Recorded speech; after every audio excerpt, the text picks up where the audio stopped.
पूरी दुनिया रेडी हो गई कि हमें पीओके भारत को लौटाया जाए। चाइना ने वीटो कर दिया। मोदी से टकराएगा ले तुम लोग, तुम वीटो लगाओगे, तुम कुछ करोगे, ये आदमी को जिस दिन घसकेगा वो कुछ कर देगा। भारत ने कहा अच्छा। यूएनओ की स्थापना की अमेरिका के राष्ट्रपति Roosevelt, British prime minister Winston Churchill और रूस के उस समय के राष्ट्रपति स्टालिन। कौन थे? स्टालिन। तीन लोगों ने किया और यूएनओ को इस तरह से डिजाइन किया ना कि सारी शक्तियां इन्हीं लोगों के पास रह गई। सारी शक्तियां किसके पास आ गई? इन्हीं के पास। सुरक्षा परिषद जो है ये अपने हिसाब से काम करता है। इसमें 10 ठो अस्थायी सदस्य हैं और 2 गो अस्थायी हैं। टोटल कितने हैं? 15।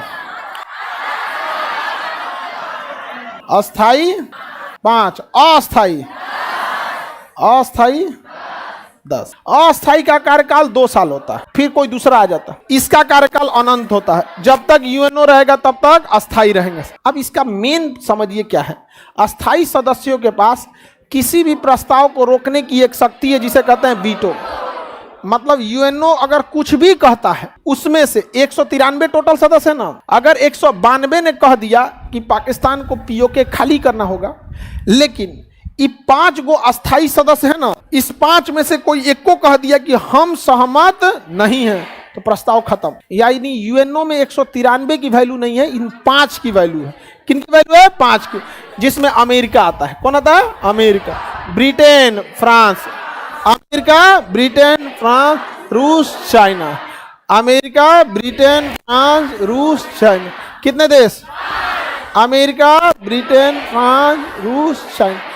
ये 5 देश आते हैं। सब किस में? अस्थाई। यानी यही जो चाहेंगे वही होगा, यही जो चाहेंगे वही होगा। अब आप बताइए, अगर पूरी दुनिया रेडी हो गई कि हमें पीओके भारत को लौटाया जाए, आपको क्या लगता है चाइना रेडी होगा?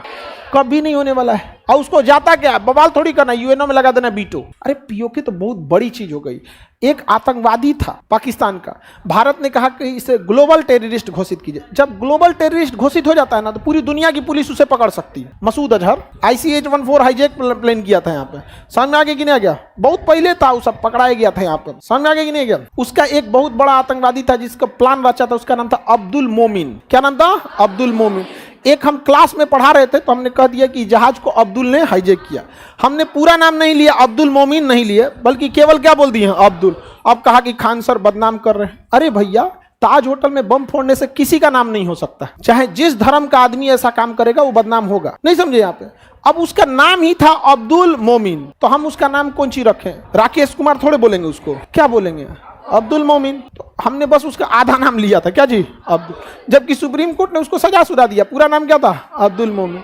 तो हल्ला कर दिया, ये हो गया वो होगा। उसको लगा खान सर जवाब देने आएंगे, उसको लगा हम जाकर सफाई देंगे। अरे ऐसा नहीं है, ये तो गलत बात है। क्लास में बोले हैं भाई, उसका नाम ही है तो हम बोले हैं। अगर ना हो तो हाँ, तो अब्दुल कलाम को भी आदमी कलाम साहब बोल देता है, आधा ही नाम बोलता है वहां पे। तो उसी को, आतंकवादी को भारत ने कहा इंटरनेशनल आतंकवादी घोषित कीजिए। क्या कि पूरी दुनिया चाहे तो इसे पकड़ सकते हैं। जैसे इंटरनेशनल आतंकवाद घोषित कर देने से ना, पूरी दुनिया के जासूसों को पकड़ना पड़ेगा उसे। और ऐसे अगर इंटरनेशनल नहीं है तो बस इंडिया कहेगा कि तुम्हारे लाहौर में है, तो पाकिस्तान कहेगा लोकेशन बताइए, हम पकड़ के लाते हैं। नहीं समझे?